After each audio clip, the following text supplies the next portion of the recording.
Bulletin की शुरुआत बड़ी खबर के साथ कर रहे हैं। जम्मू कश्मीर के पुलवामा में मुठभेड़, सुरक्षा बलों ने आतंकियों के ठिकानों को उड़ाया है। तो बड़ी खबर आपको इस वक्त की बता रहे हैं। दक्षिण कश्मीर में पुलवामा के नेहामा इलाके में मुठभेड़ शुरू हो गई है। आतंकी ठिकाने के से जुड़ी ये बड़ी जानकारी सामने आ रही है कि संयुक्त बलों ने इलाके में सर्च ऑपरेशन चलाया और देखिए इसकी कुछ एक्सक्लूसिव तस्वीर जो कि आप इस वक्त अपनी स्क्रीन पर देख रहे हैं। सुरक्षा बलों ने आतंकियों के ठिकाने को उड़ाया है और इस दौरान आतंकवादी ने तलाशी दल पर हमला करने की कोशिश भी की थी, जिसके बाद गोलीबारी शुरू हो गई थी।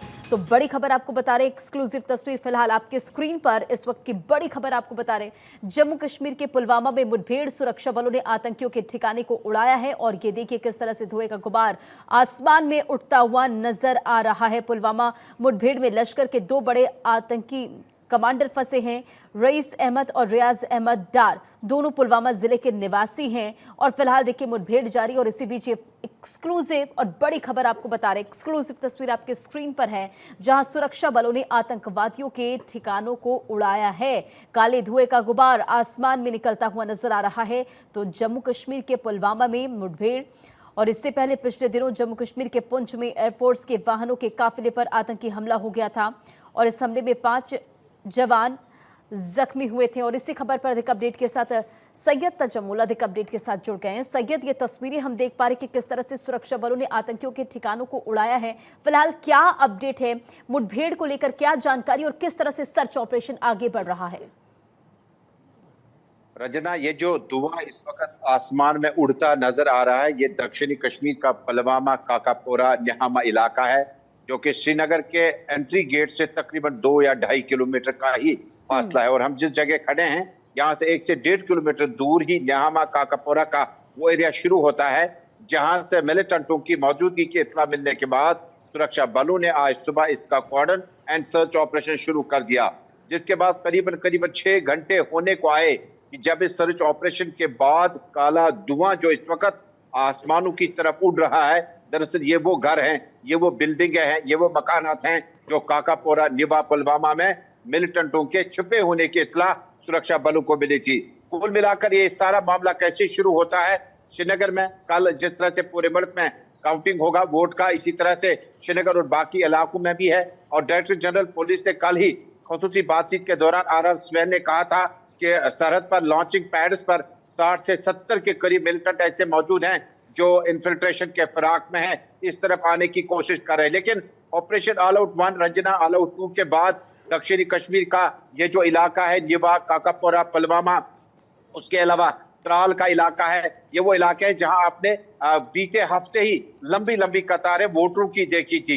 एक परिवर्तन के तौर पर जम्मू कश्मीर में लोगों ने ईवीएम्स का रुख करना शुरू किया था। लेकिन जिस वक्त ईवीएम्स का जो सीरीज था वो वोट डालने का मुकम्मल हुआ, काउंटिंग में कुछ घंटे बचे थे कि शहर और पुलवामा के इस बिल्कुल इलाके में गेटवे पे ये इनकाउंटर की खबरें आई। और इनकाउंटर में कुछ देर पहले जो है, क्योंकि सुबह सुबह जब इंटरसेप्ट हुआ था, जब कांटेक्ट एस्टेब्लिश हुआ था मिलिटेंटों और इसके फोर्सेस के बीच में, तो उसके बाद फायरिंग रुक गई थी। हो सकता है कि पहले ही हमले में जिस तरह से गन गरज, ग्रेनेड और गोलियों की गूंज आवाजें इस पूरे इलाके में लर्ज उठी और इलाका लर्ज उठा इन आवाजों से। लेकिन उसके बाद अब आहिस्ता आहिस्ता इसको ब्लास्ट करने के बाद ये जो बिल्डिंग इस वक्त आप धुएं में तब्दील होता दिख रहे हैं, दरअसल इस इलाके में, इसी निबा काकापोरा के इलाके में 2 से 3 मिलिटेंटों की जो मौजूदगी की इत्तला मिली थी, उसके बाद कॉर्डन एंड सर्च ऑपरेशन चला। और ताजा आंकड़े बता रहे हैं कि कुछ देर बाद जब मलबा हटा दिया जाएगा, क्योंकि अभी भी इस इलाके को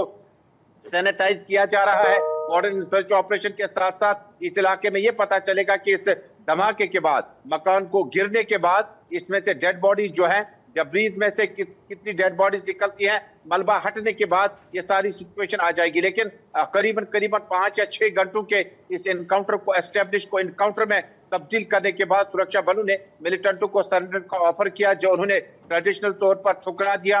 फायरिंग कुछ घंटों तक जारी रही और अब पता चलेगा कुछ देर में कि इस मलबे से, इस ठिकाने से क्या किसी की डेड बॉडी मिलती है। और मिलिटेंट अगर इसमें डेड बॉडी में इस मलबे में से मिलते हैं तो उनकी शिनाख्त किस तरह से होगी, और क्या ये मिलिटेंटों का जो ग्रुप है जिन्हें नेहामा से निकलकर जब कनीपोरा से होता होता काकापोरा पहुंच गया था, नेहामा के इलाके में इनका टारगेट क्या श्रीनगर की तरफ कूच करना था या आसपास के इलाके में कोई बड़ी कार्रवाई करने के अंजाम में थे। रंजना, कुल मिलाकर सुरक्षा बलों, जम्मू कश्मीर पुलिस सीआरपीएफ और आर्मी ने इस ऑपरेशन को जॉइंटली अभी कुछ देर के बाद शायद कंक्लूड करने जा रहे हैं। बिल्कुल सैयद, देखिए ये तस्वीरों पर भी हम देख पा रहे कि किस तरह से सुरक्षा बलों ने आतंकवादियों के ठिकानों को निशाना बनाया है। जरा ये भी जानकारी देते चले सैयद कि कितने दूर के इलाके में ये आतंकवादियों का ठिकाना और कितने मिलिटेंट्स वहां पर हो सकते हैं। जाहिर तौर पर तनाव की स्थिति होगी, सुरक्षा व्यवस्था अब यहां पर और पुख्ता हो गया होगा। देखिए, मैंने जिस तरह से कहा कि मैं आपको टोपोग्राफी थोड़ा सा समझा दूं कि जिस जगह पे हम खड़े हैं यहाँ से आपका नेशनल हाईवे ज्यादा दूर नहीं है, जो गेटवे श्रीनगर और पुलवामा को मिलाता है। दरअसल इस एरिया से जो है कनिहामा, कनीपोरा और उसके बाद निहामा, काकापोरा के बाद आपका पुलवामा टाउन यानी जो टाउन है वो शुरू हो जाएगा। उसके बाद इसी इलाके से जो है ऑर्चर्ड्स भी हैं, घने ऑर्चर्ड्स भी हैं, फसलों से भरे हरे भरे खेत भी है, खेत खलियानों के साथ साथ आबादी भी अच्छी खासी है। अब सुरक्षा बलों के लिए चैलेंज ये था कि जब आपका इंटरसेप्ट हुआ कि कोई ग्रुप जो है वो किन्हामा पहुंच चुका है, निहामा, काकापोरा, पुलवामा तक पहुंच गया है और उसके बाद कोऑर्डिनेट सर्च ऑपरेशन चला।